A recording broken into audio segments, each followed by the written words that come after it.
The Mahajam then the Sheshava Rajam Zobe Sanje Rivada Shazo Devarisha Jidin Jamba Jibun Dugan Kano Jova Padam Menonja Damba Sanje Jumden Debejo Shaja Vala Shazano Shado Jazo The Mahajam then the Sheshava Rajam Yama Zobe San Rivada Shazon Damba Devarisha Jidin Jamba Jibun Dugan Lana Meva Lana Menonja Damba Sanje Jumden Debejo Shaja Shazano Jodo Jazo Dama Jumden the Shesha Yanda Zobe Sanje Rivada Shazon Damba Devarisha Jidin Kalo Juba Lana Meva Lana Menonja Damba Sanje Jumden Debejo Shaja Tubala Shazano Jodo Jazo Kanze Kanya Zoa Chadose Sajen Dino Komba Manage then no churches on the Zekeva Namna Gonga Chodo Susan Yishija to Seja Chawa Jedesum Gomojonia Jona Zeno Changes Senjo Dema Chemenda Wish Sendo Jawa Jona Zeno Dujano Seva Sumaji and Yamete Jona Gombo Jedem Batam J. Chamber, the Somalian Deja, the Shisha Taben Deja Chava Giving as one day to Chido Telemichu. Shinju Janaja, Zeno Chenda Travel, Labatana, the singer Gideon Zeno, the Vachi and the Gava Pusso. Rang is 7 years old, then a Sanjay Tembai, Karma Rangam, Jumasava Chubru, the Melano, the Jeda, the Shishan. Sonam di atamje sewa yoko bantam ne jejen dadu gada nada chiva lagu sibe solen rawan jogare so to the teacher the blessings of one fully destroyer, completely perfect, perfect knowledge would come. Sugata, the supreme guide means teacher of what's humans to you the completed fully awakened. The blessed one, the glorious come, the subduer of the shadow, and prostrating our hearts to the teacher, the blessed one, the one being, the gorgeous destroyed, the completely perfected, fully awakened being, perfect knowledge and good conduct, Sugata, the whole, supreme guide beings, teacher of hearts and humans, to you the completely fully awakened. Blessed one, glorious conqueror, the subduer from the shadow and I prostrate in thy offices and hope for refuge. To the teacher, the blessed one, unconquered, full destroyer, completely perfected, fully awakened being, perfect in knowledge and good conduct, Sugata, the all the world, supreme guide being duty, teacher of gods and humans, to you the completed, fully awakened. Blessed one, glorious conqueror, secure from the shadow from thy prostrate in the offerings and hope for refuge. Man of supreme among humans, you are born on this earth. Christ in his strife and said, I am supreme in this world. To you who are wise and not prostrate, with pure bodies formed supremely pure, is the motion like golden mountain, flame that blazes in the three worlds. We know the best, to you we are prostrate, with the supreme signs, face like spotless moon. Color like gold, to you we are prostrate. You are immaculate through your time, incomparably wise one, to you I prostrate. Savior in great compassion, teacher in all understanding, the field of merit with qualities like a vast ocean, to you the one God to thusness I prostrate. Purity which makes one free from attachment, the virtues which frees one from the lower realms, one path, the sublime pure reality, to that Dharma which pacifies I prostrate. Those who are liberated and more secure the path to liberation, the holy field qualified with realizations, who are devoted to the moral precepts, to you the sublime community intending virtue I prostrate. Do not commit any non-virtuous actions, perform only perfect virtuous actions. Subdue your mind thoroughly. This is the teaching of the Buddha. The star mirage, the flame of a lamp, the illusion, drop of dew or bubble, the dream, a flash of lightning, a cloud, see conditioned things and such. Through these merits, make sentient beings attain rank of all sin, subdue the flow of thoughts, and be delivered from motion of suffering, of aging, sickness, and death. Sanje Chana, Sanje Chana, Chanchu Pado, Dane Jasu, Nagenje, Soje, Sonamje, Drola Benje, Sanje Drugu, Sanje Chana, Soje Chana, Chanchu Pado, Dane Jasu, Nagenje, Soje, Sonamje, Drola Benje, Sanje Drugu, Sanje Chana, Soje Chana, Chanchu Pado, Dane Jasu, Nagenje, Soje, Sonamje, Drola Benje, Sanje Drugu, Sanje Chana, Soje Chana, Chanchu Pado, Dane Jasu, Nagenje, Soje, Sonamje, Dola Benja Sanjan Doga Show. I go for refuge and enlightenment to the Buddha of Lama Tsongkaphas. Through the merit I create by practicing giving and the other perfection, may I quickly attain the state of Buddha for the benefit of all sentient beings. I go for refuge and enlightenment to the Buddha of Lama Tsongkaphas. Through the merit I create by practicing giving and the other perfection, may I quickly attain the state of Buddha for the benefit of all sentient beings. I go for refuge and enlightenment to the Buddha, Lama, and Sama. Through the merit I create by practicing giving and the other perfections, may I quickly attain the state of Buddha for the benefit of all sentient beings. Kede Pumban Dayana, Jadanji, Vachando, Kede Pumban Nameja, Pumba Senior Member. Danya Yomayana, Dagi Yobakana, Dadan Dagi Shivich, Manzimanya Zimej, Manzimanya Zimegan, Tea Yobamayan, Manzimanya Zimmer, Kanga Torn, Nada Shirin Yadana, Dadan Dagi Yamzana, Yavarne Bagajish, Tisip, the Kawase, Ledo Yumo Sebata, Ledo Yumo, Tatu, Giovanni, Tomani, Dawashi Yadajan, Damage, Sanjan, Dame, Jabra Chawan Nobody, Simji, Nobiso, Majaka, Malaba, Chini, Tamja Yanda, Yandame, Yanda, Yanda, Baby, Yandame, Tennis and Jejemo. Shene Sheme Shiva, no, Jabanam, Jamajiba, Nando Beto, Tende, Kala Dina Kanjuba, Tene Rishit, Tele Shema, Mayish, Tijim, Damania, Sanji Jedem, Tematu, Tujima, Tade. Cheva Manya Damanya, Zosanja Namaji, Yedem to Seven, Razanji Jish, Temamela Randuki, Dada Chua, Dada Sheshavan, Judia, Kange, to the Yazuna Dawa, and Japan, Vision,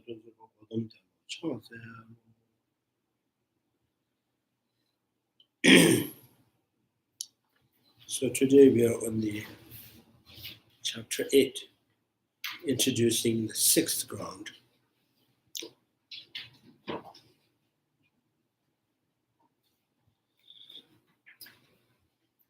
So now, this is like in Hatha Sutra, it says, Tatyata, Gati Gati, Paragati, Parasamgati, Bodhisattva. So sixth ground, starting from the first ground to the sixth ground, and the seventh ground, eighth ground, ninth ground, 10 grounds. The Parasamgatis, these are the Parasamgati. Gone, and what's that? Gone beyond, and then what's that? Go beyond. Yeah, and then settle enlightened. Settle. What's the fifth one? Gone beyond.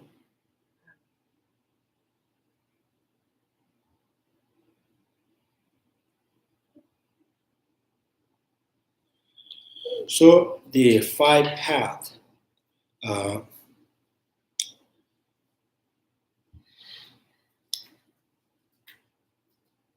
Five path, the path of accumulations, path of preparation, and the path of seeing, a path of meditation, and the path of no more learning, So in the Mahayana, path of accumulations is the ordinary stages of the path. And then the path of preparation means now during the path of accumulations, it's accumulating the collection of the merit and wisdom. So you are kind of building up the foundation for the path. And then the second, the path of preparations is now your understanding of the dependent originations is associating with or underpinned with come abiding in the special insight. So then that's called path of preparation. So after the path of preparations and then the path of seeing, then that's the noble path, beginning of the noble path. So which has the quality of directly perceiving the emptiness. So direct realization of emptiness. So then go beyond, again, continuously meditating on the absence of intrinsic nature. Then the first ground, second ground, third ground, fourth ground, fifth ground, and sixth, the 7 and 8 and 9. So it's going beyond, continuously going beyond.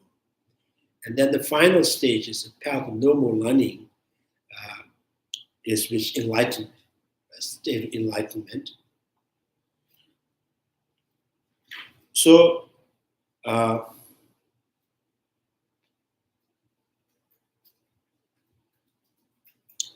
gone beyond, settled in enlightenment. Gone to enlightenment or gone to the Gone other to- shore. Gati, gati, par gati, parasam gati, bodhi swaha. So bodhi is kind of, totally gone to the bliss, settled in the bliss. That's. I think it's important to know that. So here the Buddha Shakyamuni is teaching, because seeking kind of,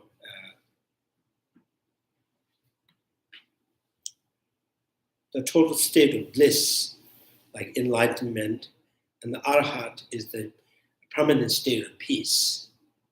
So great bliss and great peace, right? So these two goals, in order to achieve that, and I think there's no, it's not through the faith. It's not through the faith.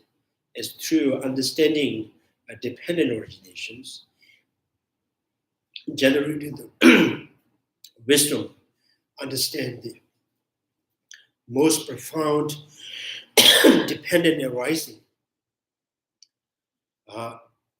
So this is the only one gateway to find the permanent state of peace or the great bliss.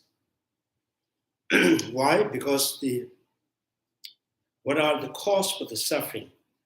What is the kind of, what is the original source of the defilement? Is the afflictive emotions are the cause of the suffering. Afflictive emotions, right?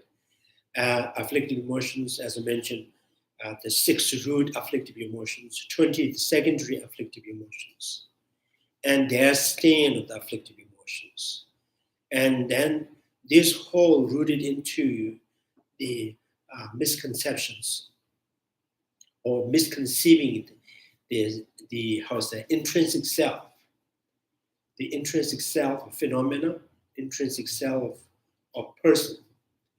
So the person means kind of you viewing the self or I that is really concrete and solid existence, and it's the kind of nature of the permanent.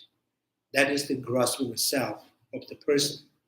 So there is no such I or the self or person that is intrinsically exist, and that is kind of in the permanent nature.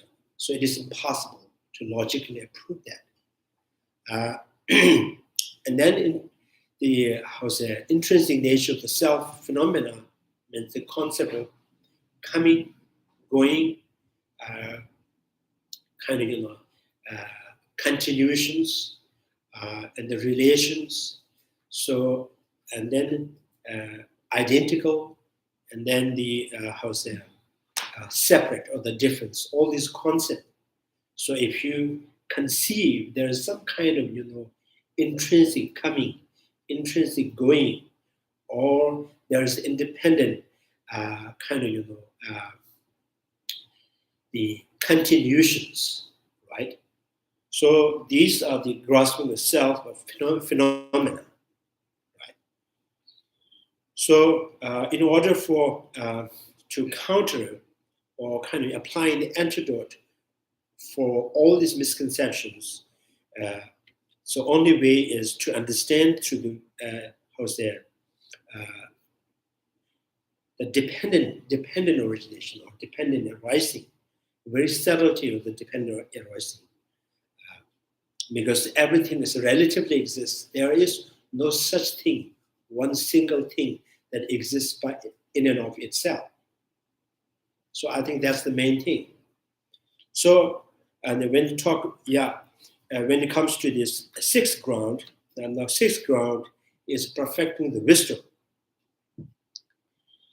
So, perfecting the wisdom means now this sixth ground, the Bodhisattvas, gain the quality that which is similar, the kind of vision or intelligence that could see the phenomena like Buddha, right? So that's called manifest. The sixth ground, the Bodhisattva, is called manifest. So, which means the gaining the quality of the wisdom that see things. Kind of, there's a part similar to the Buddha. So, the way Buddha sees everything's like illusion, like phenomena. Right? Things relatively existing, nothing independent exists. That is not only the kind of through the meditative equipoise, even in the subsequent kind of, even they are not meditating or the meditating, equally they see everything's like reflection, like phenomena. Right. So that's through the power of the perfecting the wisdom. So explaining the sixth ground, the manifest, why they call manifest. So this has 4 parts. Number 1, etymology of the name of the ground and its superiority in the wisdom.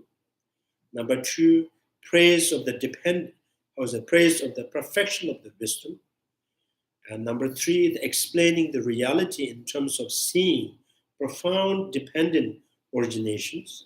Number 4, conclusion stating the quality of the ground. The number 1 now, the etymology of the name of the ground and its superiority in the wisdoms. So in the text, Chandrakirti text says that on the directly facing, he abides in the mind of the meditative equipoise and turn into the attribute of the perfect Buddhahood. So through perfecting the wisdom, he gains some kind of unique quality in his wisdom that is not possessed in the 5th ground, 3rd ground, and the 2nd ground, and the 1st ground. So I think that's how he named the manifest, the attribute of the perfect Buddhahood. These Bodhisattvas who sees the truth of dependent originations attains a true cessation by dwelling in the wisdom.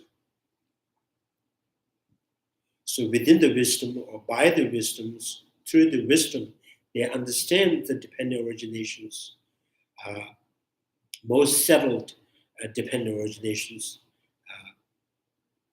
So that very understanding is kind of, byproduct. He gained the cessation, the true cessations. true cessation.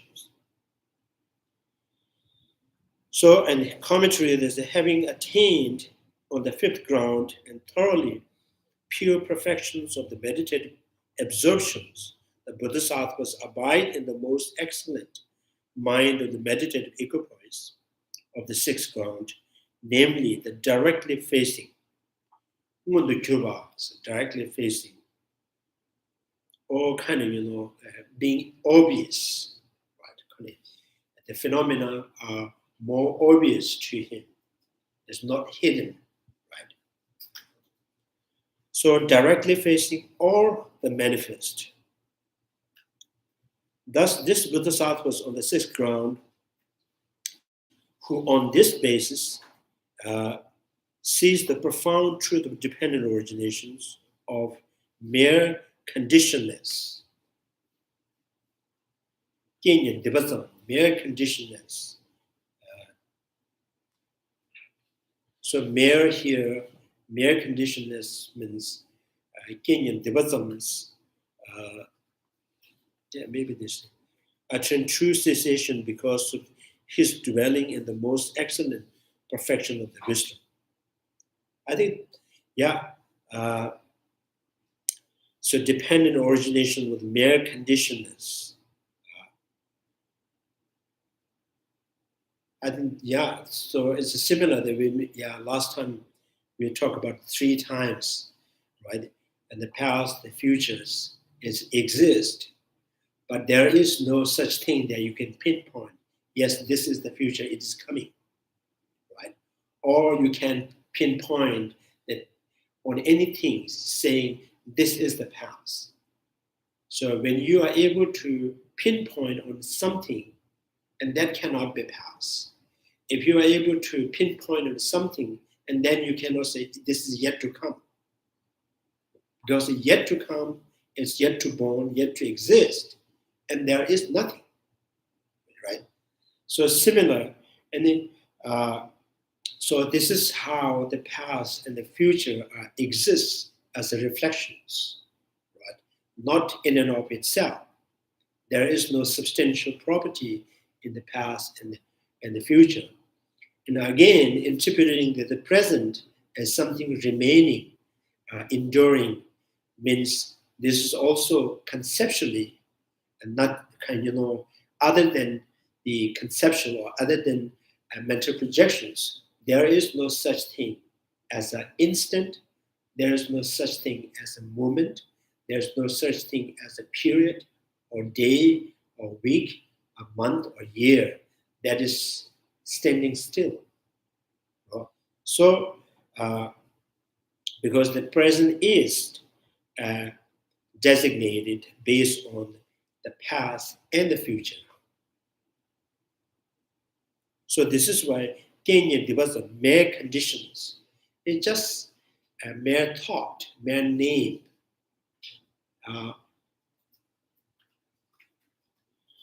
So this is, last Friday we also discussed if through the ordinary perceptions, when it comes to the understanding of this, the past and the futures are just mere name, mere constructions. And that has to be a hypothetical or hypothesized. If this is a hypothesized, it just exists by guess. And that is not true.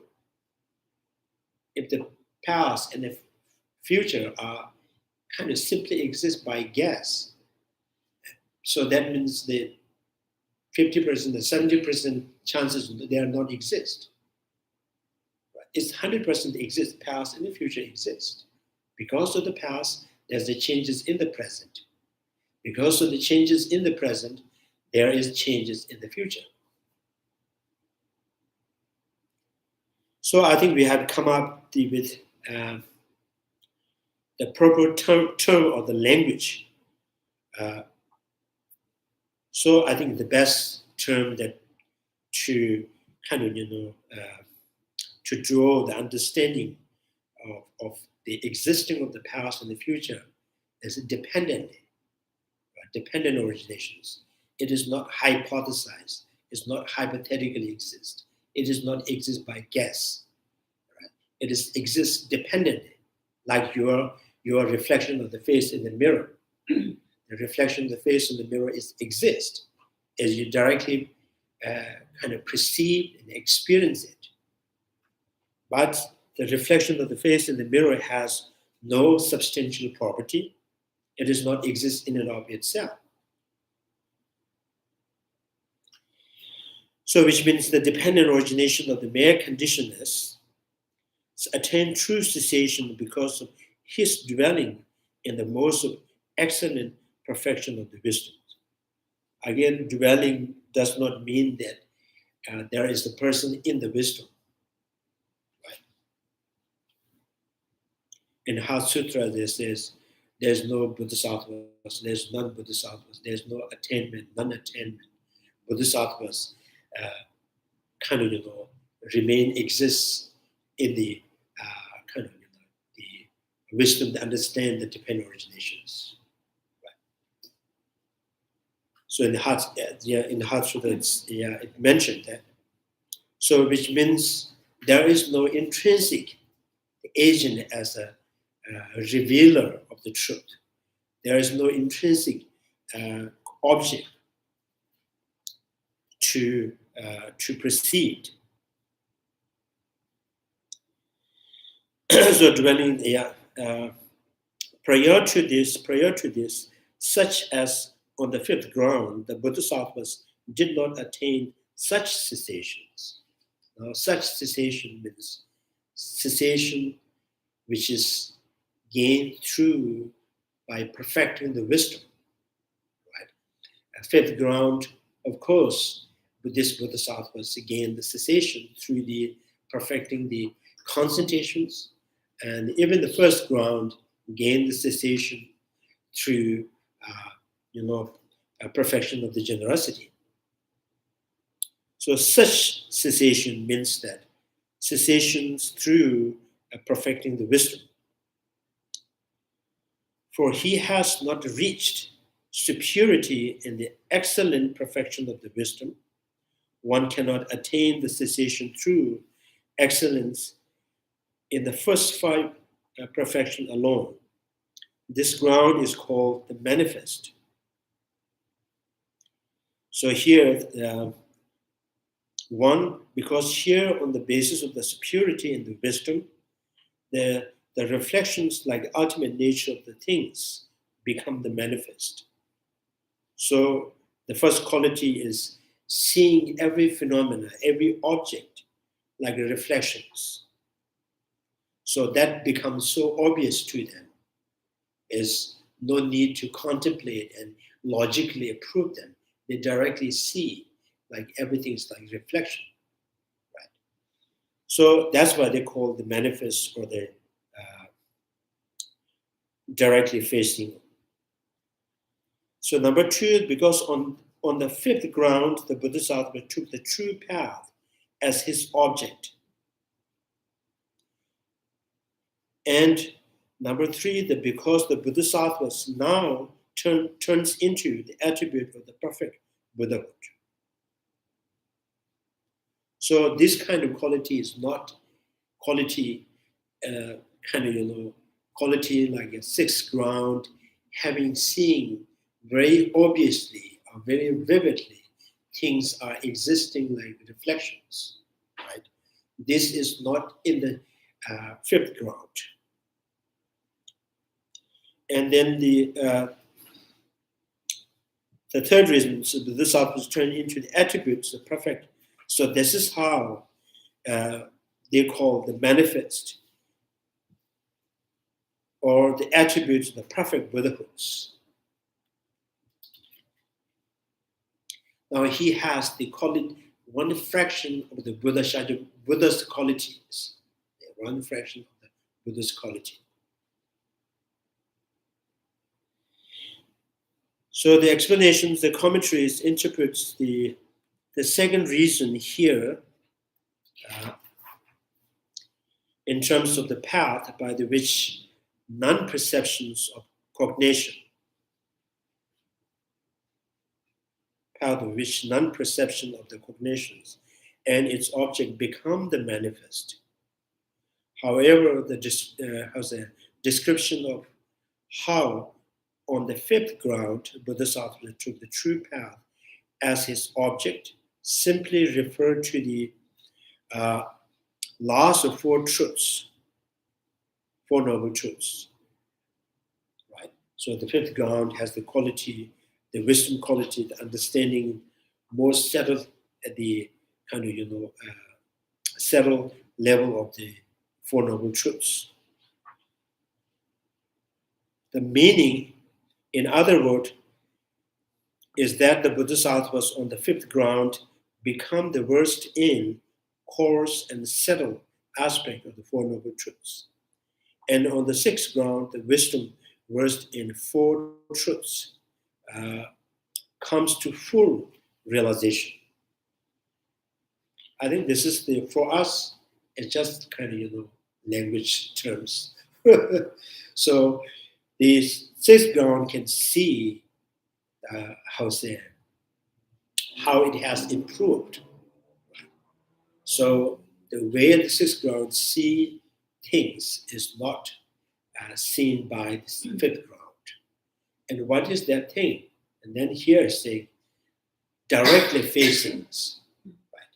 So without any effort, like you see the color, trees, the cars, house, like this, like kind of, without any, it's naturally they see every phenomena like a reflection, like phenomena. Right?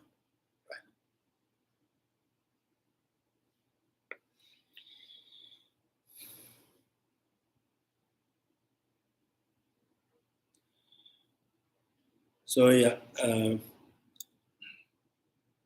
if the fifth ground has some kind of quality of the wisdom, and then the sixth ground is fully realized, they complete the wisdom. The first reason indicates how the wisdom versed in sequential, right? Mm-hmm. And reverse order of the 12 links of dependent originations comes to full realization here on this sixth ground. Now, which means this is one of the examples, 12 links of dependent originations, and concept of coming and going, and continuations, and the permanence, kind of same and identical and difference.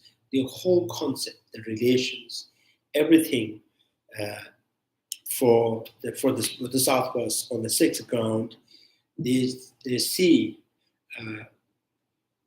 And when the conventional realities appears to their perceptions, and kind of, at the same time, they that increases the wisdom that understands they do not exist truly. Right?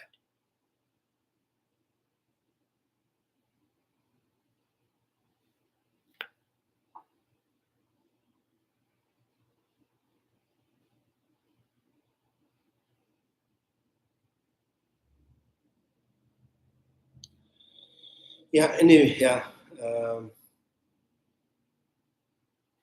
So this also reminds me in the Milarepa.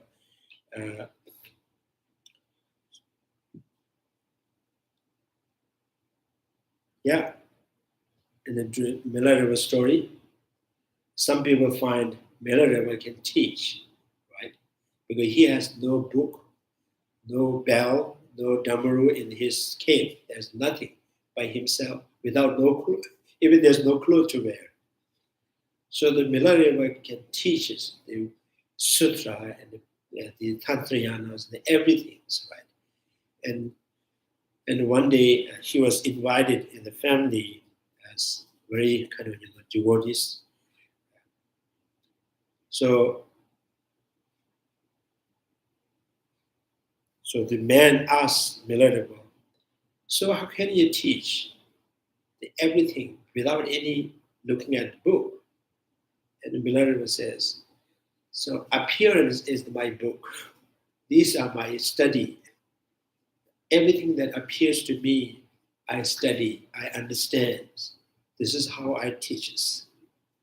So it's kind of, every sign or every function, every entertainment, that in not distracting, not disturbing, and not misinterpreting, and everything that appears that increases his wisdom to understand that things do not exist intrinsically.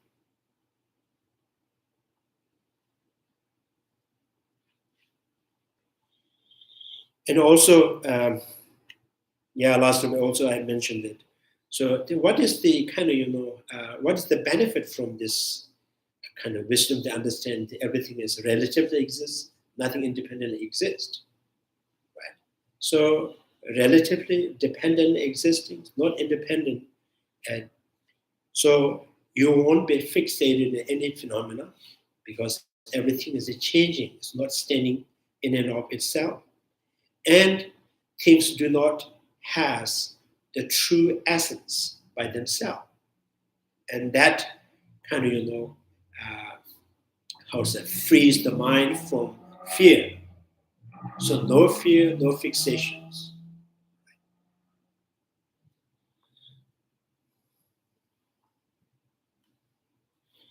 So this is the dependent origin that comes to fully realization here on the sixth ground. Thus, the meaning here is that on the basis of full realization of these two training in the wisdom,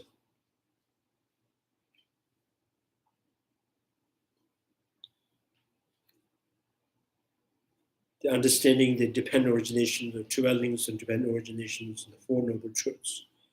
The Four Noble Truths and dependent originations have come to be manifestly known by the Bodhisattvas. It's not intellectually, and also it's not inferentially. It is like your eye seeing things. And the 12 links of dependent originations are fully realized on this ground, given that more distinctively superiors one's tranquility, the more, distinctly superior will be one's insight. And given how on the fifth ground the Bodhisattvas attained the most excellent perfection of the meditative absorption, so here on this sixth ground, the perfection of the wisdom come to be most excellent. Therefore, it is from this ground onward that the special form of absorptions into the cessation is attained. I think that's repeating again. So, what is the training on the Four Noble Truths? I think the training means here the English translations is just kind of it's a knowledge. So knowledge that gained through the training, gained through the study.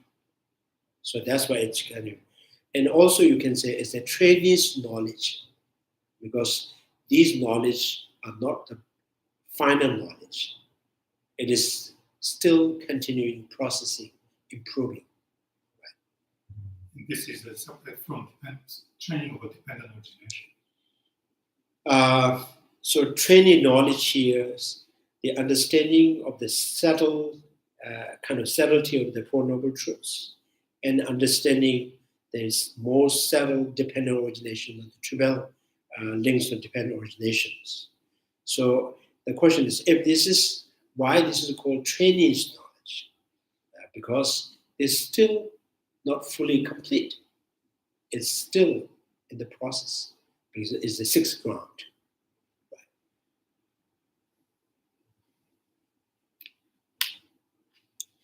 So that's why I think true trainings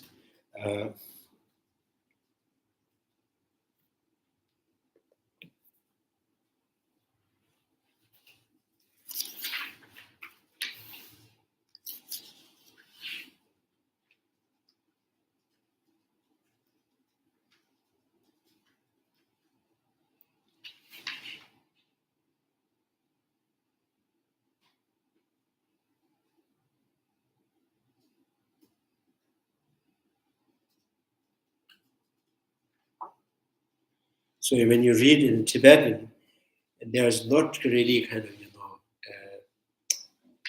exact term that in the training. So in the Tibetan, it says "Sangabo lamde lambe tenshi tamambe bes lamde temple lambe bes zoga sanju chudo ko do shobe chi sadel lo do kyube chi shiraga tawa le keba to satru ba de jide keba shirab zobe de jozo tambo de tenjo lo do de shirab laba. I think here laba is translated as the training. Shirab laba zobe de bes. So I think the training means any knowledge with the sixth ground or the fifth ground is still improving.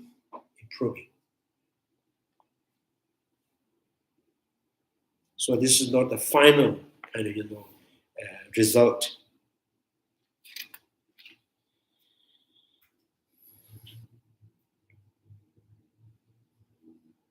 Geshe, I actually have a question. Uh-huh.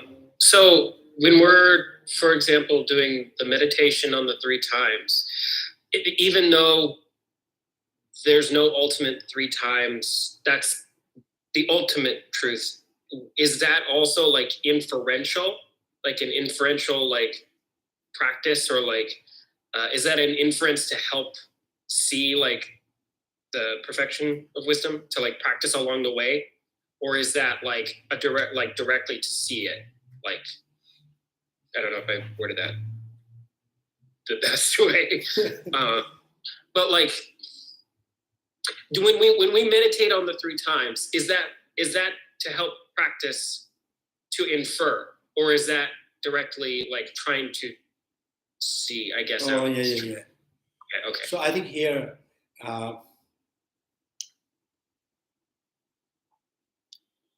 So here, I think in the Nagarjuna's traditions, the most important, most important practice is gaining inferential. Right. So through the inferential, and you may find the unmistaken path. Right. So just kind of with a faith in the believing, so you have to find one single kind of single entity to put faith, to trust. So who do you trust? So you trust Buddha, right? When you trust the Buddha, and how do you really trust? Saying he is ours, Buddha. So that, again, there's the afflictive emotions, right? So that the trust or put faith in the Buddha means understands his teaching, right? So understanding his teaching is, it is not possible through putting the faith, right? If that is the kind of food, and just by eating it, you will digest once it goes to the stomach, right? So the Buddha teaching is not like just by reading it, just by kind of reciting, and you have to kind of grind. You have to crash it, so make it more refined, right? So this is how we follow the Buddha's teachings. Buddha's, so we call Tembashi, so 4 reliance, right? So first this is Tembashi means the person and his teaching. Who do you rely on? Are you relying on the person or his teaching? Right. Some people rely on the person, then follow the teaching. And here Nagarjuna is saying, first rely on the teaching, the meaning, and then rely on the person who teaches that. Right. And within the meaning, and there's the interpretable or definitives. So which one you more leaning on. It's a definitive, not the interpretable. Right? And so once you understand if there's the wisdom, the intellectual understanding of wisdom or direct experience of the wisdom, which these two is which one you want to more rely on. So then it says not intellectual, a direct experience that I want to rely on. Right? So it's not like, through the faith, right? Yeah, I think in the mundane, we always people says, yeah, if you want to lie or if you want to help person, but still say, trust me. So, but do you trust yourself? Right? If you can trust yourself, you will do the right thing, and then you can say other, please trust me. So if you're not sure, right? So how can you kind of draw trust on you? So here the trust of the faith is kind of through the wisdom, through the inferential cognitions. Right? So then continuously contemplate, familiarize with that truth that you have inferred through the kind of logic or the reasonings. And then you continuously familiarize with that, and then you may find the very essence of that meaning, and then single-pointedly meditate on it. So then there is direct experience.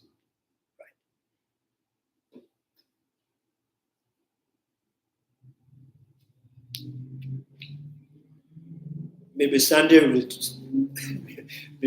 say, trust me, I'll stay for. so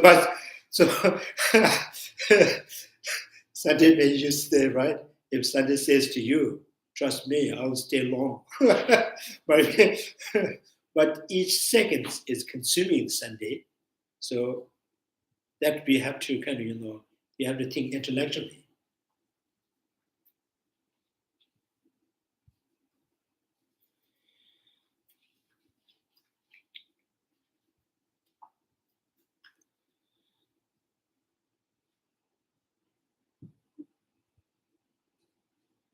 So yeah, here the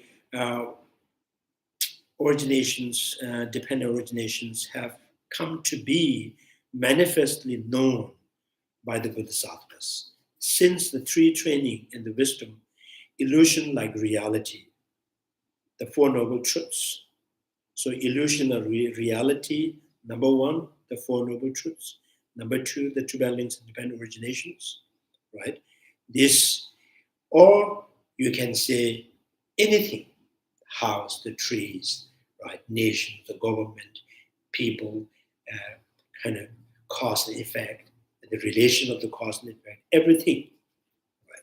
So are fully realized on this ground. So what they fully realize, so fully realized means even all the people, the ordinary people, we experience, we see the conditional phenomena, right? We always perceive those things. We see tomato and tomato seed functions. The farmer knows which seed may give rise what kind of sprout, right? So now here is, and then the arising, arisen, and disintegrating. These are the conceptually constructed the entity. So conceptually constructed entity, but all the ordinary people, we understand the cause and effect, but we kind of misunderstood or misconceive on the relation of the cause and effect. We misconceive the arising is something that in and of itself. A reason is born from some people think by itself, and some people think born from other. Right. So there is no such thing that a reason has born from other cause, right? So if everything is born from other cause, so then we are all, right? Yesterday, some other people sleep, and morning another person's wake up, right? So tonight you kind of ferment the milk, and tomorrow, and there's another yogurt that is different from the milk. So if these are no different, so the sprout is not coming from other cause. And a sprout is not coming from other cause, not born from other cause, not born by itself. And of course, sprout are not born from no cause.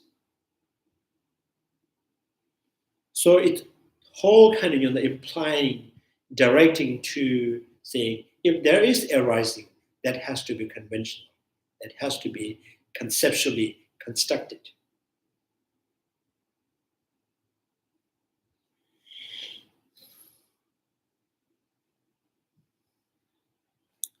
Yeah, tranquility. Given that the more distinctly superior one's tranquility, right, the more distinctly superior will be one's inside. And given how the fifth ground and the Bodhisattvas attain the most excellent perfection of the meditative absorption, so here on the sixth ground, the perfection of wisdom come to be most excellent. Therefore, it is from this ground onward the special form of absorptions into the cessations is attained. So that cessation is found in the meditative, the kind of absorptions, right?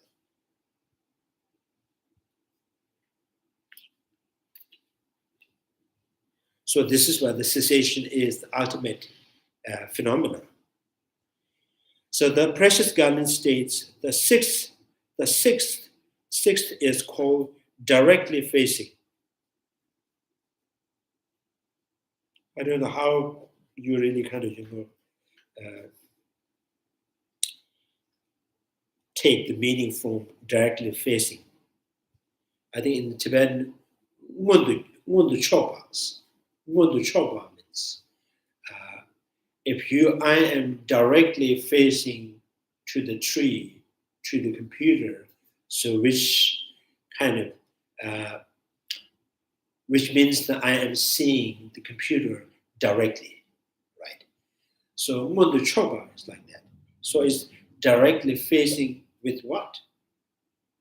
Directly facing with most subtle dependent originations, right?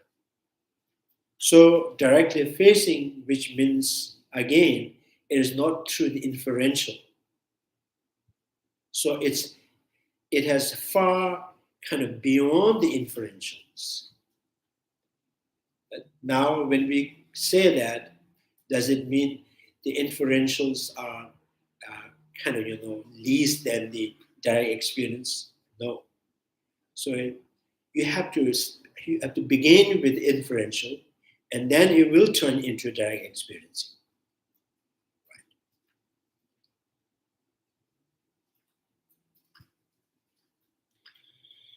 So it's direct facing. For directly facing the Buddha's attributes, Sanje Che, Zobe Sanje Che la Ngun Cho Shings. In Tibet, Zobe Sanje means the Buddhas, the complete Buddha. Che la Ngun Cho Shings. So kind of Buddha's knowledge. The fraction of the Buddha's knowledge, now it comes manifest with the sixth ground of the Bodhisattvas, right? Through the familiarity with tranquility and insight, one flourish with attainment of the cessations. As far its fruitional effect, one will be the king of the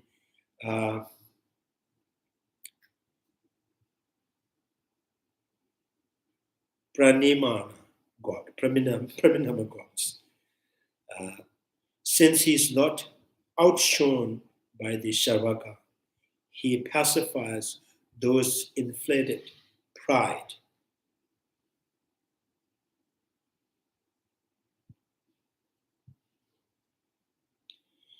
So I think as far as the fruitional effects, this is more like a more conventional kind of, the story when you talk about different realms, desire realms or form realms and formless realms. Within the form realm, there are 16 kind of, level of this form realms. So one of them called Pranir Mana God, Pranir Shenju, and the Tibetan Shenju Wanjit, Chuga Shenju Wanjits. And this is not outshone by the Sharvakas. It's not matched. This Bodhisattva's, the whole his appearance, not matched with arhats. So he's much, much kind of, superior.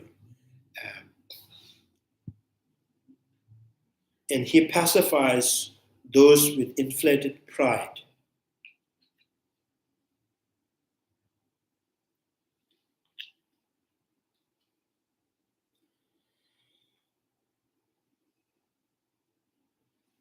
I don't know how to explain this. The pacifies those with inflated pride. So inflated pride is, those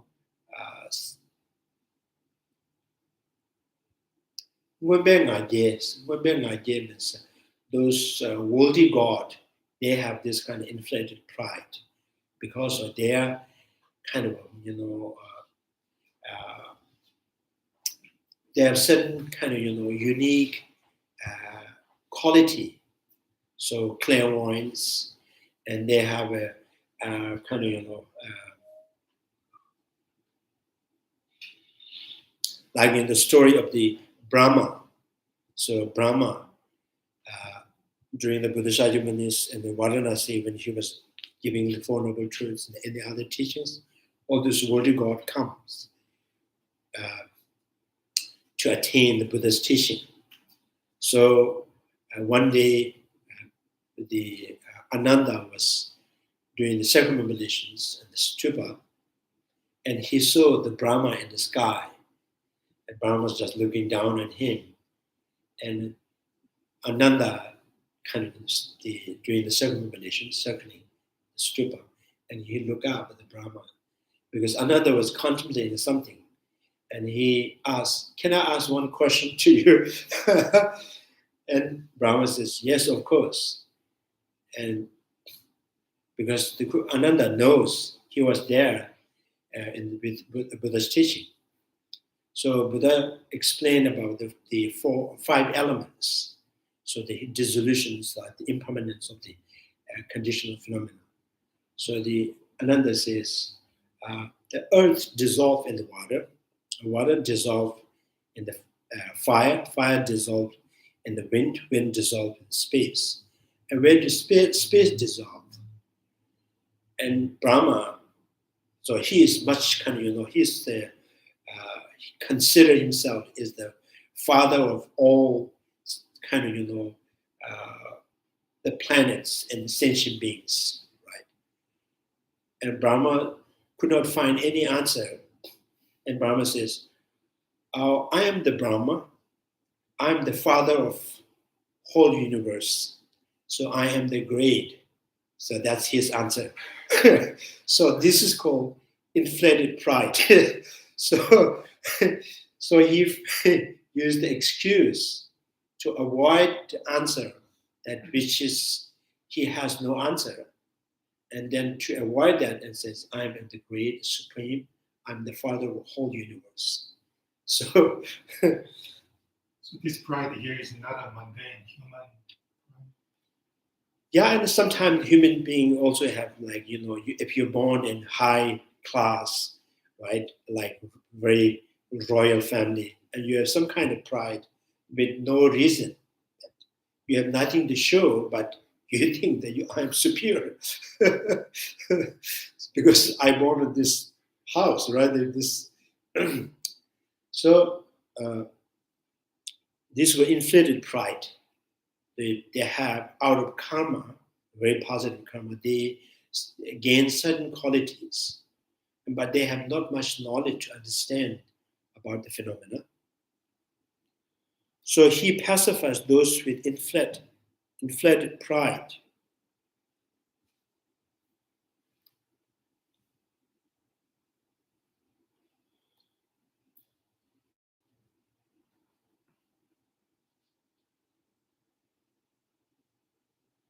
So prani mana refer to the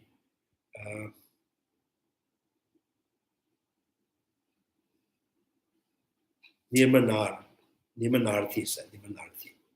Anyway, in Tibetan we call Chuga, Shenju Wanche. Yeah, this just.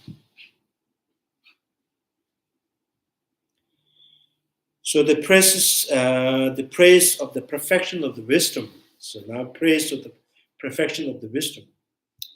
To demonstrate these collections other than the perfection of the wisdom.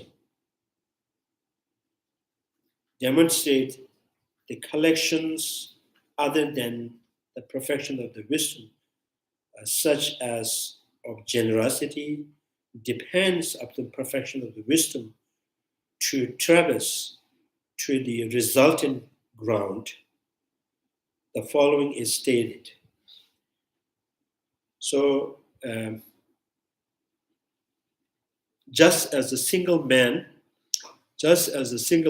with eye can easily lead a group of blind men to their desired destinations.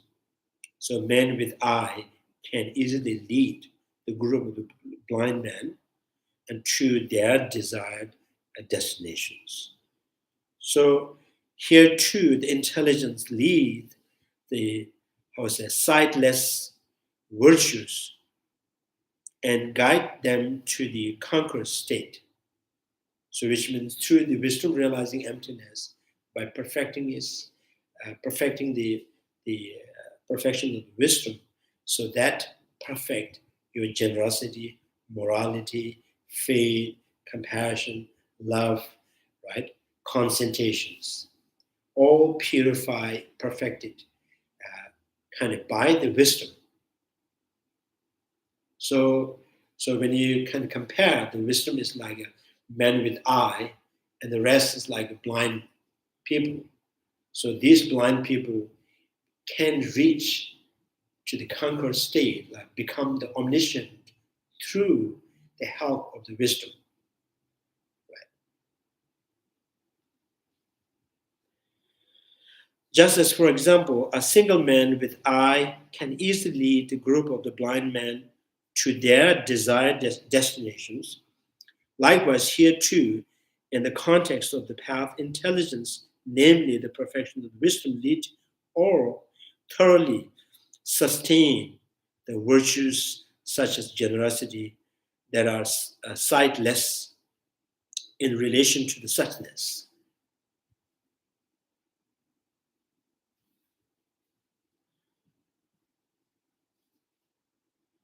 So, and in this way, the wisdom guide them to the resultant conqueror's state, for it is through the perfection of the wisdom that one sees without distortions what is the right path and what is not. So the condensed perfection of the wisdom two states, millions and billions of the blind people, drift of the sight, right? Ignorance of the road. How can they reach the town? Without the wisdom, these five perfections, lacking sight, cannot touch, right? Awakening. So cannot reach awakening. So the perfection of the here paradishima, gati, gati, para, so gone. So what is going, right? So now here the going, gone, going beyond and reach the perfect state of bliss. So what drives them? The 6 perfections or the 5 perfections, what drives them to the state of the concrete state is through the wisdom. Wisdom is the one that driving generosity, morality, concentration, compassion, loves, everything. So without the wisdom, as these virtues do not have a side of suchness or a side of dependent originations.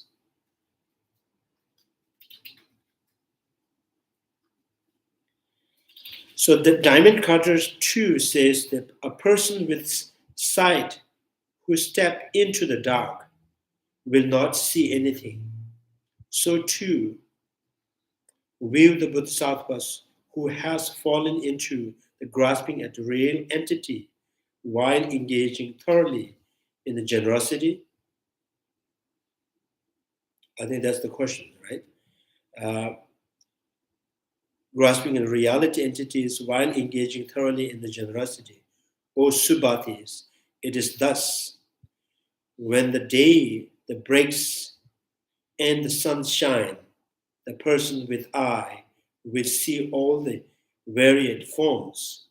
So too will the Bodhisattva who has not fallen into the grasping of reality, real entity, while engaging thoroughly in the generosity. So faithfully, more compassion, right? But not gain yet the wisdom and understanding of dependent originations. So they are like, their persistence in their generosity and the faith and the compassions, but it's like someone who is kind of vertical rope in the dark, right? Just trying to reach something. So they have effort, they have energy, and they have a willingness, but they have no sight. So without the wisdom, so you cannot perfect your compassion, the love, generosities, moralities.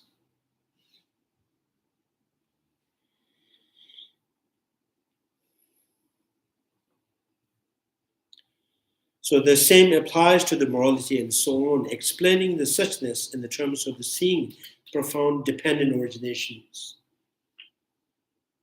Now the question is, what is that dependent originations? So explaining the suchness term of the seeing profound dependent originations. This has 5 parts.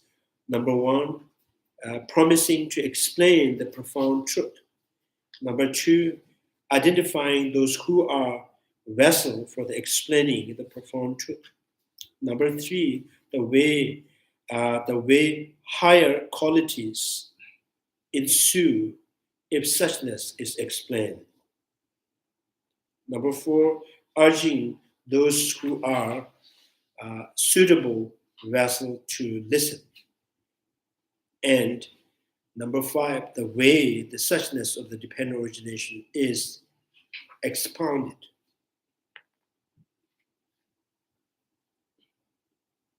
So it's all kind of, they're saying that the wisdom realizing emptiness is the most, significant, right? Significant.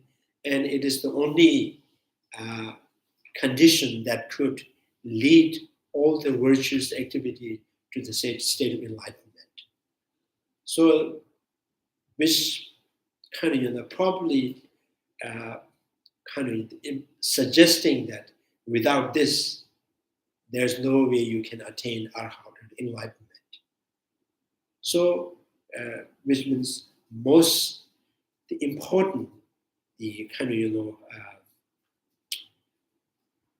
without this kind of intelligence or wisdom, and there is no gaining of perfections. There's no gaining of arhat and enlightenment. So by saying that this wisdom is very important. And also it's trying to say that,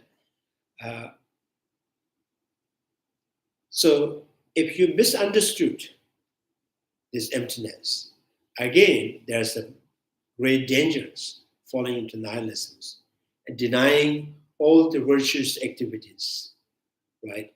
And then,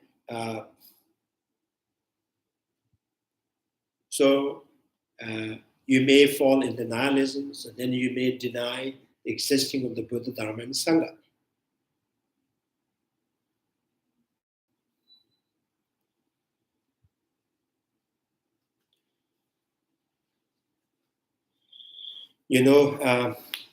So there's a chances, when the what do we say, intrinsic, if there's two options, intrinsic or hypothesize. If someone, I think this is probably is true, because all the people who analyze, who kind of trying to search the truth. So from the beginning, they have the intentions, or they intend to search objective phenomena, objective reality. So when they kind of continuously pursue, is there any objective reality in the time? If you could not find objective reality in the time, and second thought you have is just kind of out of guess. It's just mistakenly perceived. So that means you're always in either eternal or nihilism. Because if you could not go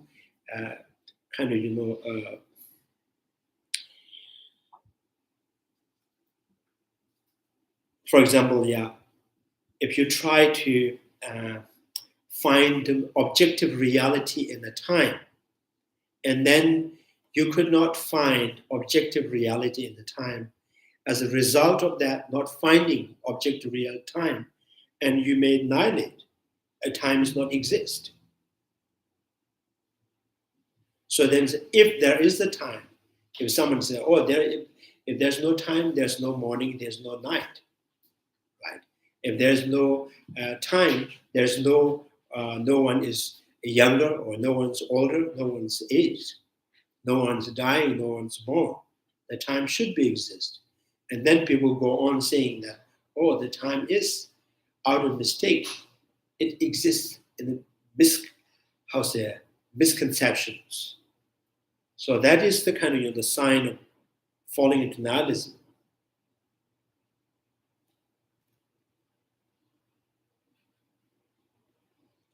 So which means things do not exist in black and white. Again, right? If not objectively found, that does not mean they do not exist. So not objectively finding indicates they relatively exist. Relatively exist. So relatively exist means dependent arising. So dependent arising is, if something is dependent arising, it is the knowable object. It is the real, is the reality.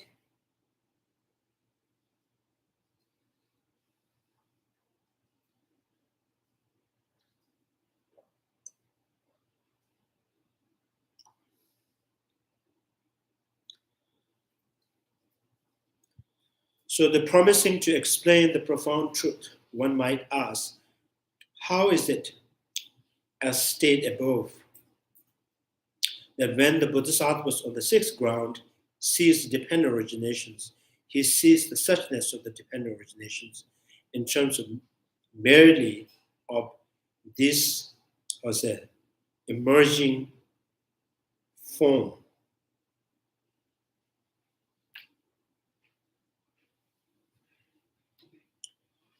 Emerging from that. From the emerging from that. Yeah.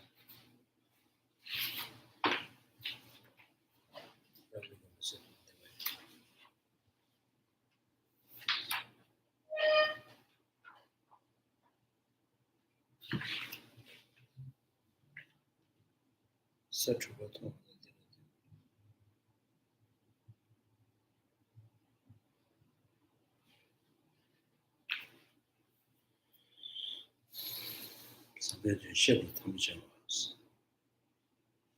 Oh yeah.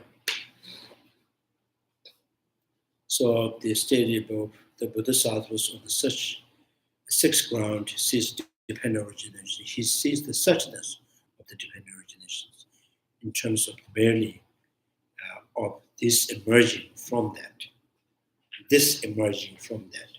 dilatant individuals.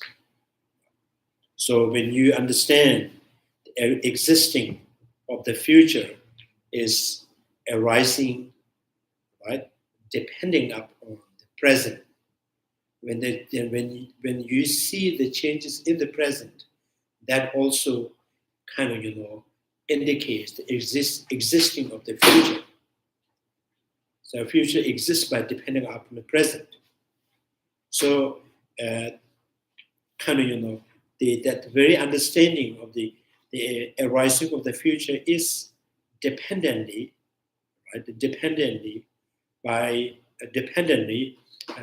upon the existing of the present. So this sixth ground easily understands the future is not intrinsic. Future is not exist in and of itself. This is like a shadow of your body. So the shadow of the body is not moving by itself. Right? It is not coming from anywhere, not going to anywhere. But it exists because of your body, or because of your body with light. So this sixth ground means when they see anything is dependent, they also understand this is not intrinsic. Right?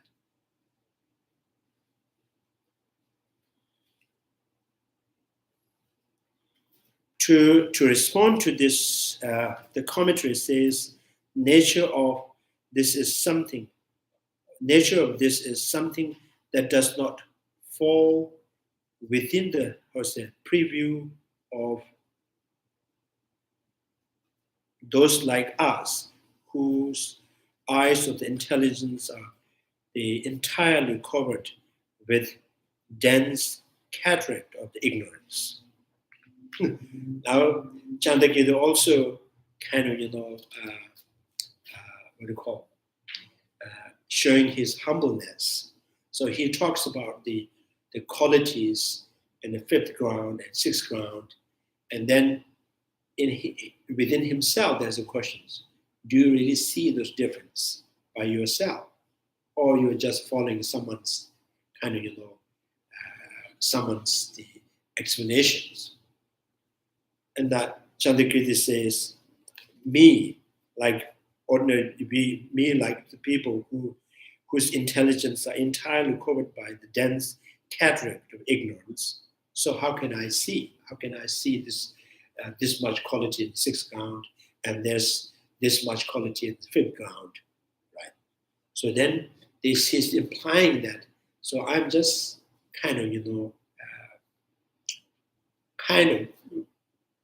repeating or regurgitating what Nagarjuna says.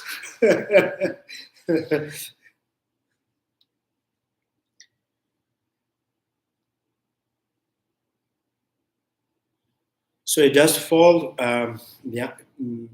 So it does fall. However, within the period of those abiding on the advanced ground, such as the sixth grounds. Therefore, this is not something to be asked of someone like us. Yeah, in Tibetan, this is koja. So koja means like we, or and also it can be referred to one single person. So when you translate in English, like us, Nagarjuna's, Chandrakirti's kind of bringing the ordinary people line up with him. so he feels more comfortable. He's not the only ignorant person that we are.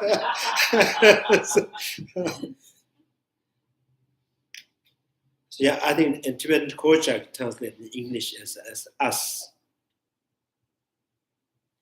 So one should pose this question to be a Buddha and the Bodhisattvas who are free of the cataract of ignorance, whose eyes of intelligence are, how's that? Anointed. Anointed means? To apply. Huh? Kind of like a blessing that you apply something. Oh, okay. Anointed with the self that is the excellent vision of the emptiness. So it's the best eye drop of the emptiness. So, so we destroy the cataract of ignorance. So she says, if this you want to ask questions, so the person who can kind of answer that with his experience are the Buddha and the Bodhisattvas. So don't ask me. So the application of an eye, how's that, ointment makes one's visions clear, but does not remove the eye. So this is also kind of sarcastic. Lama Tsongkaphas kind of some school of thought. Some school of thought they you will see. Likewise, applying the ointment, that's the vision of the emptiness, makes one's eye of the intelligence clear, but it does not remove one's eye of the gnosis. If one understand this point, one will not be attained by the pitiful, disparaging view, right? That there exists no gnosis in the meditative equipoise of the Aryas. So this is, and Shanti, there was chapter 9, or wisdom chapter, there is the one line. So that interpreted in one of the Sajja school. And Sajja school says, there is no wisdom in the absence of intrinsic existence, realization of absence of intrinsic existence. So kind of literally translating the Shanti, there was beginning of this chapter, the wisdom chapter. So Lama Tsongkapha, he is kind of sarcastically saying that the doses of emptiness, right, it clears the mind. Wisdom is not removing the wisdom. So the wisdom realizing emptiness, there is, if you say, there is no consciousness to perceive, right? So that means by having kind of realizing the emptiness, it removes the wisdom itself. So this kind of different traditions sometimes. So now one might ask that don't sutras such as the Mother Perfection of Wisdom and the 10 grounds teach that Bodhisattvas who engage in the perfection of the wisdom see the suchness of dependent origination. So why don't you follow the scripture when you expound it?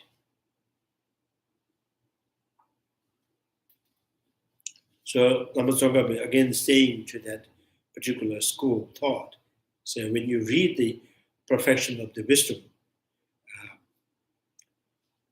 so it says the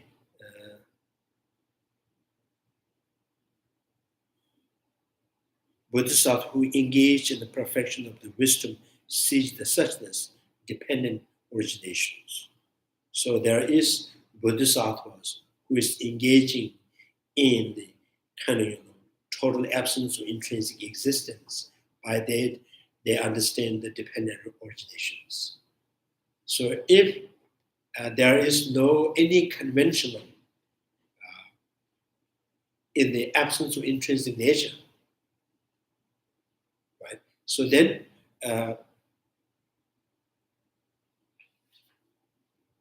how do you really kind of interpret this, the line which is stated in the Sutras, perfection of the wisdom? So why don't you follow the scriptures when you expound it? Chandrakirti respond that ascertaining the purport of the scripture is also difficult. Purport means ascertaining the purport. Kind of the essence, maybe. I'm not sure. Let me see what I can come up Scriptures is also difficult, so someone like us cannot reveal suchness even by the citing the scriptures. So I think this is already mentioned before. So which means do not ask directly to me. I have no direct answer to that. I can only answer explained by following the Nagarjuna's Nagarjuna has stated. Right? This statement is made from the perspective of teaching suchness dependently by oneself.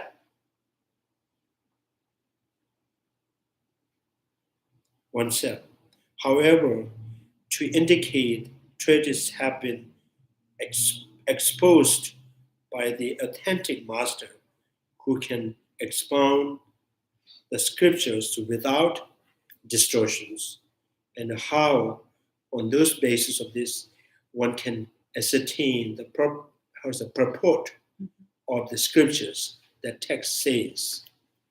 So what text says? One who has realized the utterly profound truth through the scripture and through the reasoning as well was the noble Nagarjuna's. So I will expound here his traditions as it appears in his treatises. So this is the Chandrakirti, right? And then again the question is, and how do you really prove that Nagarjuna has direct experience? And then Chandrakirti goes said, this was the prophecy in the sutra that's stated by the Buddha himself. And the Buddha says, during his time, there's a Nagarjuna's, at that time, during the Buddha, Nagarjuna's name was the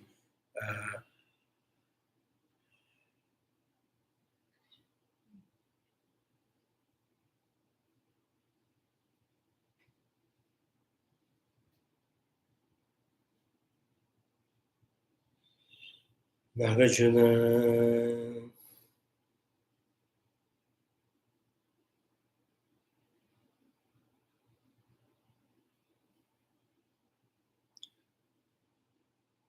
Lisachi Yud Lokapriya Darshana.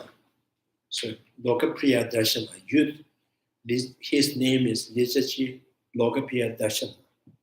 Lokapriya means what do you call something lovable, the youth, and his name is Lisachi. Everybody likes to see him. He is something very,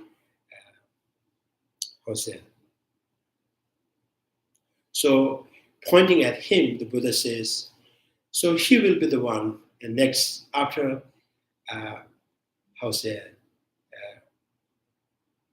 400 years after Buddha passing pre-nirvana, so he will be reborn again, and by name of the Naga, and he will teaches the dependent originations. So Chandrakirti says, yeah, this is only, I have the scriptures. So from this, Nagarjuna, you can refer him, one who with a direct the perception of the dependent origination.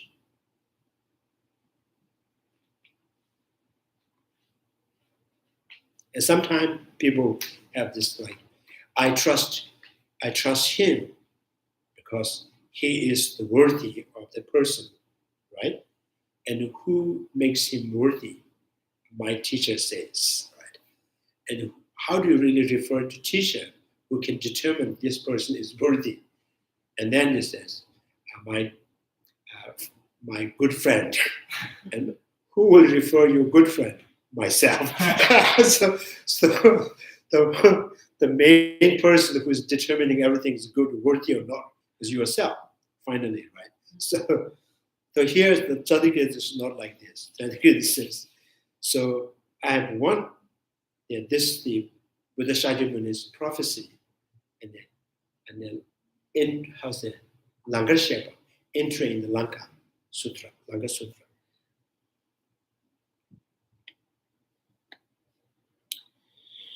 Anyway, this whole commentary is kind of,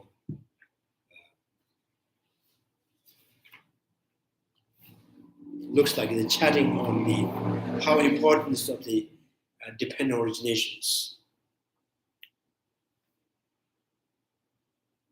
When you see the Nagarjuna's, the middle way, entering the middle way, and Nagarjuna's was the root of the middle way.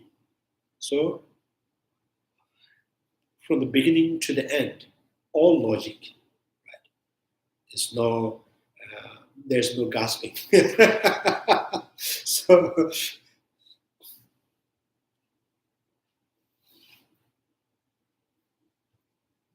So Chandrakirti, why he kind of, why he finds it's important to combine and the conventional, like importance of the emptiness and the importance of the six perfections, and combined with the Nagarjuna's, the emptiness.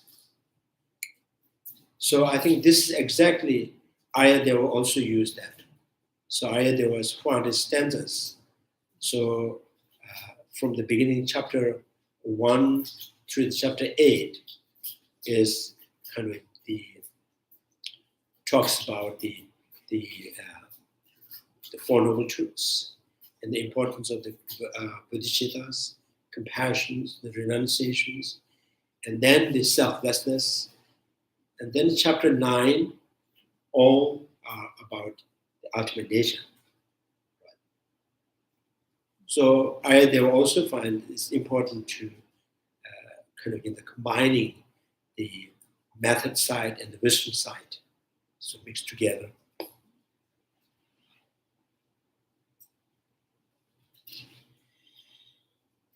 Yeah. Like the Bodhisattva on the sixth ground, one who has realized that the utterly profound truth of the emptiness was the noble Nagarjuna.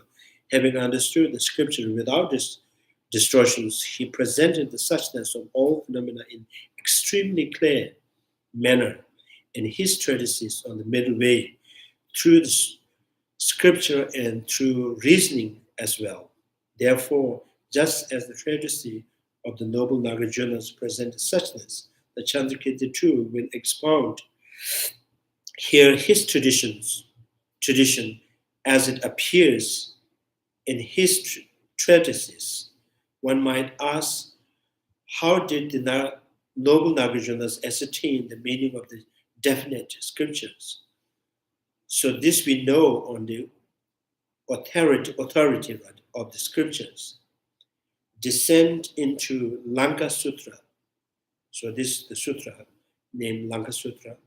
So Lanka Sutra is in the south, in the land of the coconut. Hojo Bede use. Yeah. And there will be there will come a monk known as the Glorious, who will be called by name Naga. He will crash kind of standpoints of the extreme and the non-existing. So he will expound in the world, my vehicle, this unsurpassed great vehicle. So accomplishing the ground of the perfection joy, he will depart to the pure land, Sukhavati. So this is in the Lanka Sutra, kind of, mentioned the name of the Nagarjunas. And at that time, during the Buddha Shakyamuni, he was called by the name of the Lokapriya Darshani. Lokapriya Darshana. So, thus it was stated that Nagarjuna will expound the definite vehicle, which is the freedom from the two extreme of existence and non-existence. So this prophecy referred to the liturgy Yud Lokapriya Darshana, as a contemporary of the Buddha mentioned in the sublime, the Golden Sutra, Golden Light Sutra, who will later take birth as Nagarjuna. The Great Cloud Sutra states, when it has been 400 years after my death, this youth will come as a monk known by the name of Naga and will propagate my teachings. Finally, he will become king called Jnana Kara Prabha, which means in the realm of known as the utterly transparent light.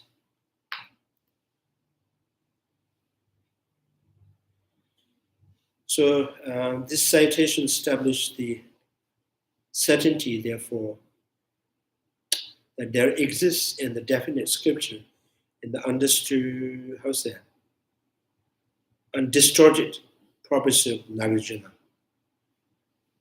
Yeah. Any questions?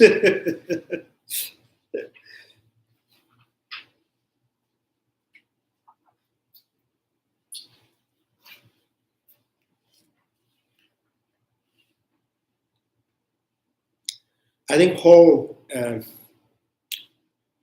until this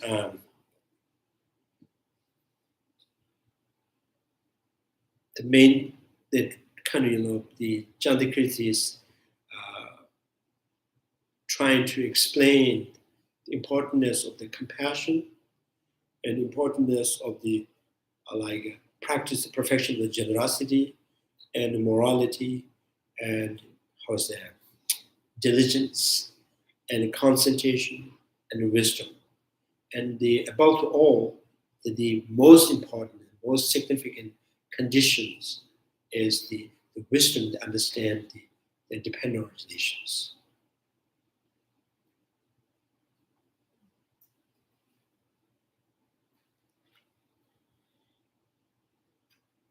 And especially the sixth ground, manifest or the directly facing. I don't know.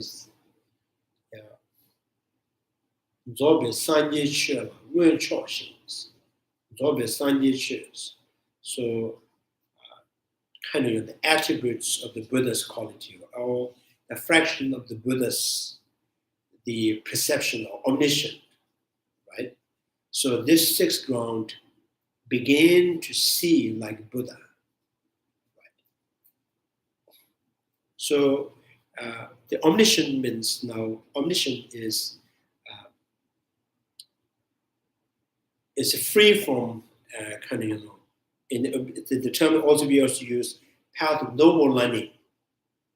That path of no more learning means the Buddha does not cease as necessary or there's need for meditating and contemplations, right? So Buddha don't see the truth of suffering. There's a truth of suffering to to understand. There is no original suffering to abandon, right? There is no path to meditate. There is no cessation to gain, because he is perfectly gone to the shore. So he don't see I need to sail in the ocean, the suffering, or I have to find myself to free from the ocean. So he's totally in the same place, right? So that's why it's called no more learning. There's no need to gain, no need to abandon, no need to learn anything.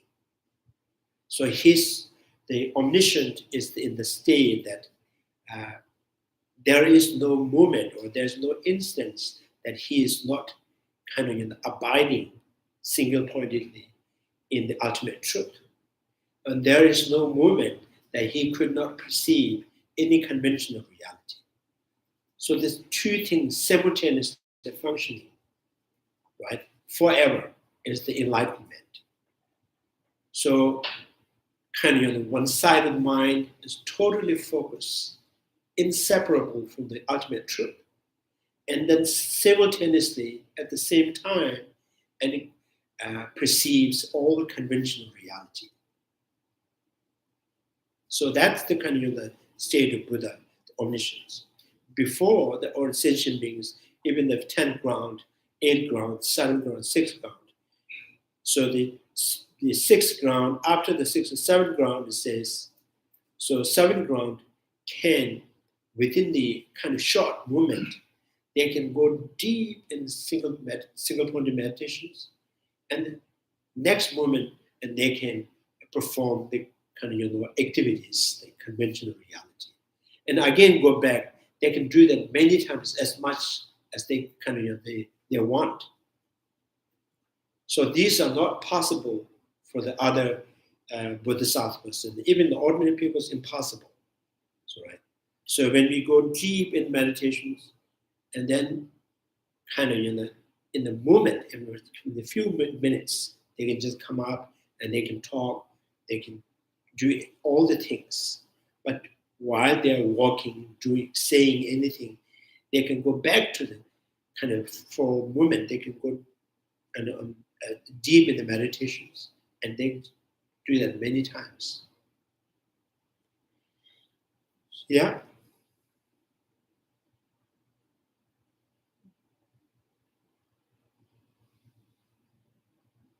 So I think here the kind of again and again is just pointing that the kind of what makes the mind feel discomfort, unhappy, right, are kind of distorted mind, right? Distorted mind or wrong perceptions. So are the actual cause, which is constantly bringing the kind of unpleasant experience in the mind. So to free your mind from this wrong perceptions, you have to gain right perceptions, and right perceptions kind of starting with inferential cognizer, and then continuously familiarize with the kind of with the reality that you reveal through inferential cognizer. So, which means the wrong perceptions is cause of the unhappy, right perceptions are the cause of the happiness. So that's why the wisdom is so important. Wisdom is more important than compassion and faith.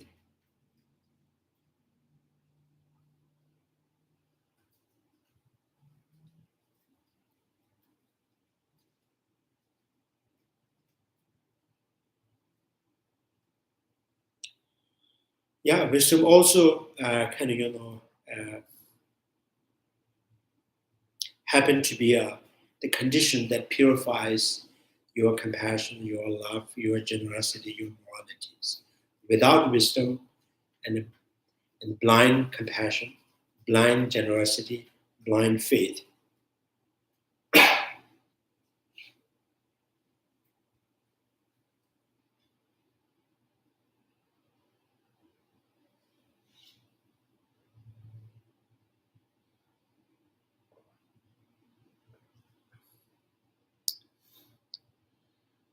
yeah, any questions? No.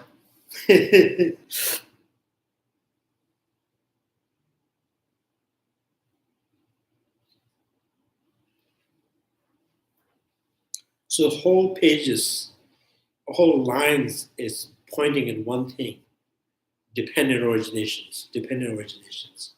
Things exist dependently. Nothing exists independently.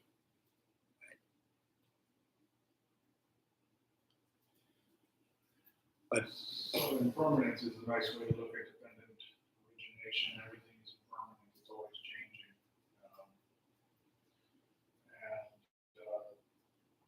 None usually, the emotions are impermanent. Having the wisdom to understand that the emotions are only temporary. The anger will be gone in 5 minutes, or will be gone in 10 seconds, 5 seconds. If you don't live that permanent emotion, and the anger is one of the 3 poisons. If one poison is impermanent, all poisons are impermanent. Loss and endurance as well. So impermanence, I think, is my way of meditating dependent origination. Would that be a good way to understand how samsara, relative perception, is always changing, and the wisdom understanding that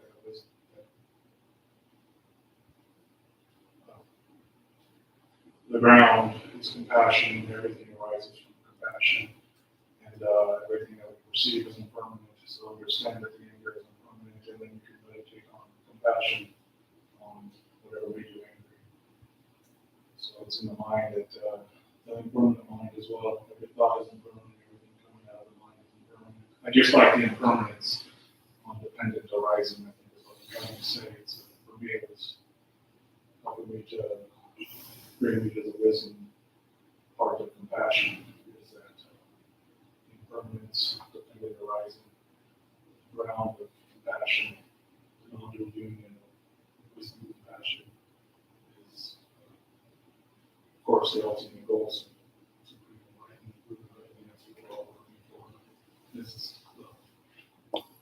I'm just speaking out and trying to clarify my thoughts. It's a good line of thinking to pursue. so I think impermanence again, right?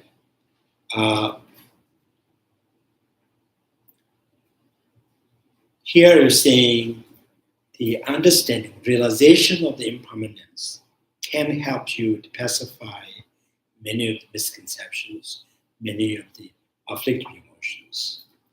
So, if you want to scare someone, to scare away by saying, hey, you are impermanent, we won't go. So just naming impermanent is not really useful to kind of pacify something. So here, the understanding. Now, impermanence, when you understand impermanence, you also understand things that instantly changing, right? Anything that is instantly disintegrate, what has disintegrated is not coming back to its position. Right? So things are coming, things are disintegrating, disintegrate. What has disintegrated, not coming back. So which is going to kind of going to be born or going to be arise or going to be arisen are not independent. Right? So if things that are coming has any intrinsic, so for example, so tomorrow is Monday, right? Because of the Sunday is disintegrating, that makes the Monday coming, right? That makes the Monday coming, which means the Monday by itself is not coming. If Monday by itself is coming, right, then, right, so Monday is intrinsically exists. The coming of the Monday is intrinsically exist. So it's no longer depending on the disintegration of the Sunday. Any hours that pass by is not going to change the Monday to come. And we have to ask Monday, please come tonight and midnight. If you don't come, so I will sleeping for a long, long time. So the Monday is not intrinsically coming. So this is the kind of understanding of the impermanence. So you may not, because of that understanding, it will kind of help you to not fixate on the coming of the Monday. Because coming of the Monday is the kind of coming of the Monday is like a reflection of your face in the mirror by depending on your face. So this present is making coming of the Monday, not the Monday itself is coming. So the impermanence is supposed to be helping you to be not fixated on anything, right? And everything is disintegrating, but everything is not turning into nothing. And you can try to turn it into compassion and love, patience, generosity. Then you can apply, right, what causes the suffering in humankind. The suffering in the humankind is because of the grasping, the fixation on the things that is already changing. They don't want to, and they don't want that change. They want to stop the change, but it's impossible to stop the change. But there's a strong grip on things are changing, wishing not to change. That continuously giving them painful and discomfort. Right? So that's the kind of way you see is the compassion. That's the compassion. So you can release the suffering and realize compassion with the impermanence of suffering. You grab a whole thing. So the compassion means understanding the suffering and its cause. So that is the compassion. And love is wishing that everybody free from all the disturbance and the distractions and painful experience. Right? So compassion has to see the suffering and its cause. If you don't see the cause of the suffering, and again, that is not compassion, is this what you call sometimes empathy or kind of, I'm with you, right? So you cry, then I also cry with you, right? So which means I enjoy suffering with you. so sometimes, some other people traditions, when they pass away, their parents and loved one, and so they have not much time to cry, and they hire people to cry to show to the people that so we have respect to the person who has died, right? And I have not much time to cry, but I hire those people to. So this is like it kind of this is a very kind of drama, right? So compassion becomes drama when compassion don't see the condition.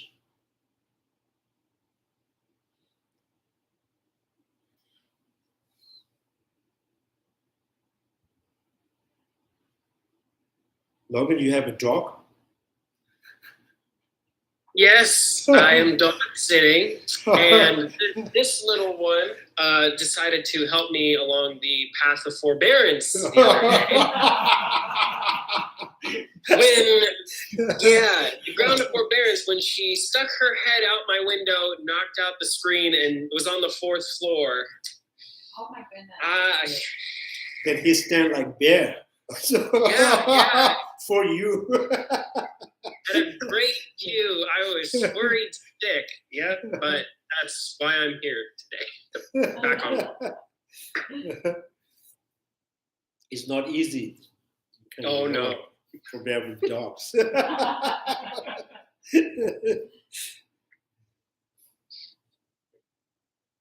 So I think I've mentioned 3 kind of impatience, right?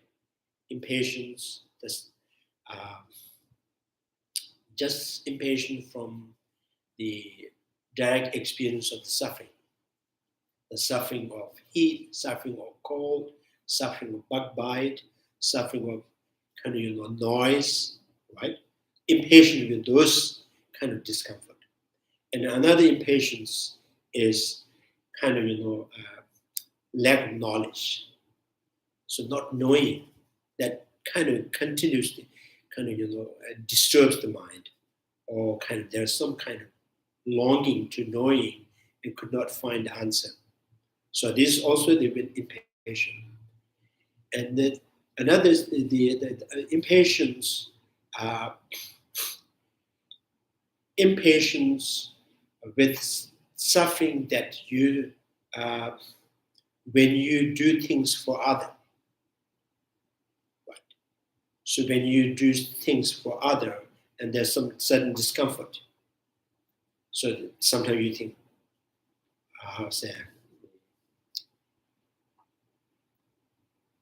why should I kind of take that suffering? Why should I take that suffering? Why me? Sometimes. So these impatience.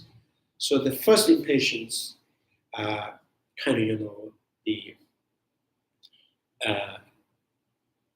kind of the counter, the remedy for the first the impatient is understanding the suffering in impermanence, the nature of the impermanence in suffering. And then the second impatient I mentioned, lack of knowledge. So you study, right, more and more, and you study, cultivating the knowledge. So, and the third impatience is generating compassion, sense of respect to the others. Right. So a sense of respect to the others, and the Nagarjuna's Shantidevas, their kind of how they exercise to generate compassion to the sentient being is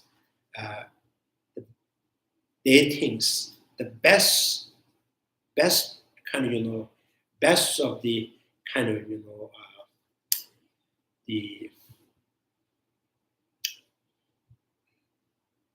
the best of way to benefiting yourself or being kind to yourself or joy for yourself is through overcoming the suffering of others. So the other sentient beings are this kind of the field of harvesting your own happiness and joy. So these three knowledge can, deal with impatience. So is that one of the four measurables? Sympathetic joy and being joyful of other people's joy. You get joy because they're joyful. So three kind of patience. So there's three kind of patience, dealing with three different impatience.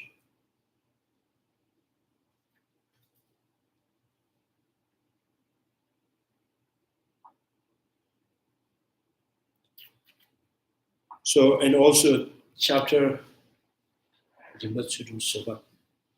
ground 3, perfection of the forbearance, right? So the Chandrakirti mentions for the lay people, practice of the generosity, and the morality and the patience. Among the patient, the best of the patient is kind of cultivating the knowledge. Right? Patient through cultivating the knowledge. I think it's quite obvious in our history, or in kind of very obvious in the community. So you can find many things to be impatient if you lack the knowledge.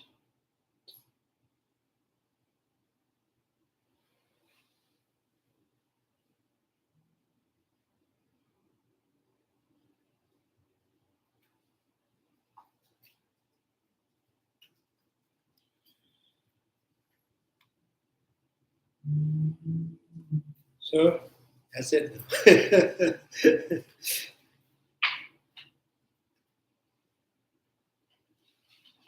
Julie has no questions. Chanju semjo rinpoche, ma yeba na jeji je, kenpa nyamba meba je, kone kondo pewa je, konye tawa rinpoche. Ma yeba na jeji je, kenpa nyamba meba je, kone kondo pewa je. Pama simjen tamje, dedan denju je, ngedro tamje tato tongwa. Chanju semba kanda sushuwe, deda kunje molom drumjiru je. Kare rawe korwe, shingazu pendan dewa mamin jo ne. Chere sewa tizi jadu ye shabe, side badu denju je. May the precious holy mind project on the horizon grow. May the bone multiply and increase forever. May the precious mind realize emptiness and let on the horizon grow. May the bone multiply and increase forever. Due to all these merits, may all Father and Mother Saints accept all the happiness, and may all lower realms be empty forever. Wherever there are Bodhisattvas, may all their prayers be accomplished immediately. In the sacred land surrounded by snow mountains, you are the source of all benefit and happiness, more powerful transit thinking judgment, remaining the sword until samsara ends. Source. Thank you very much.